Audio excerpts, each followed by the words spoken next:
আসসালামু আলাইকুম স্যার, ভালো আছেন স্যার? স্যার, এই যে আমি রাস্তা দিয়ে চলতে লাগি একটু একটু একটু একটু- স্যার, এক মিনিট, যেহেতু এখানে অনেক মিটিং টিটিং হচ্ছে, তো রাস্তা দিয়ে চলতে লাগি এটা একটা হয়েছে, দেখেন তো এটা স্যার, মানে এর জন্য মানে দোষী কে, আপনারা না আমি? না, আপনার ড্রাইভিং লাইসেন্স ছিল না, তাই তো এটা মামলা দিয়েছে।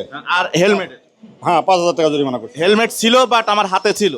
আচ্ছা, তো এই যে ড্রাইভিং লাইসেন্সটা আমার ছিল না, এর জন্য দোষ টাকা, দোস্ত তো আপনার। আমার আমার দোষ না? হ্যাঁ, তাহলে আমার দোষটা আইনে তো যেটা হয় সেটা আমাকে দিয়ে দিয়েছে, তাই না স্যার? হ্যাঁ, ঠিক আছে।